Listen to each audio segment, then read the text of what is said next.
বাংলাদেশে জুলাই বিপ্লবের আগে যারা ক্ষমতাধর ছিলেন, যারা রাষ্ট্রকে নিজেদের মনে করতেন, তারা কিন্তু আজকে কেউই বাংলাদেশে নাই। তারা পালাতে বাধ্য হয়েছে।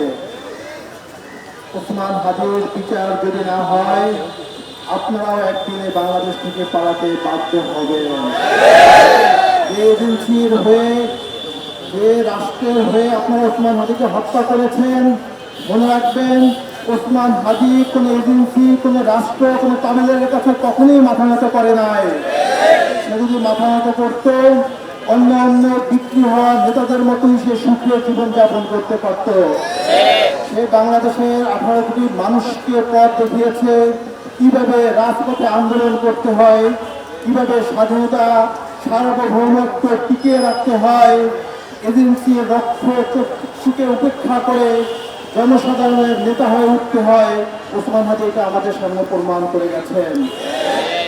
আপনারা দেখবেন জীবিত ওসমান হাদির চেয়ে শহীদ ওসমান হাদি অনেক গুণ শক্তিশালী হয়ে আমাদের মাঝে ফিরে আসছে।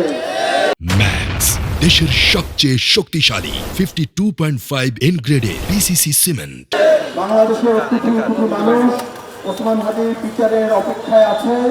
সরকারের কাছে আমি অনুরোধ করব, আপনারা যারা রাষ্ট্র ক্ষমতায় থাকাকালীন অবস্থায় ওসমান হাদিকে হত্যা করা হয়েছে, এই হত্যার দায় আপনারা এড়াতে পারবেন না।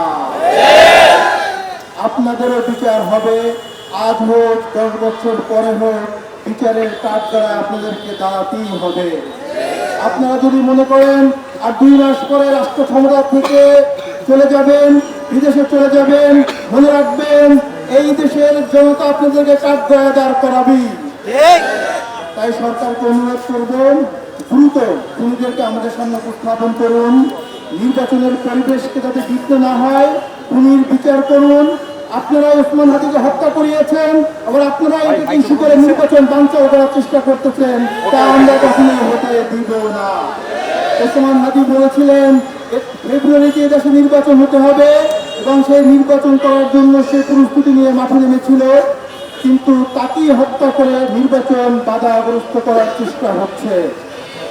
প্রিয় বিপ্লবী জনতা, আপনাদের কাছে অনুরোধ থাকবে, আজকে আমরা শহীদী শপথ পাঠ করার পরে পরবর্তী প্রোগ্রামের জন্য অপেক্ষা করব। পরবর্তী প্রোগ্রাম থেকে খুনিদেরকে গ্রেপ্তার করা না পর্যন্ত রাজপথ ছেড়ে আমরা যাব না ইনশাআল্লাহ।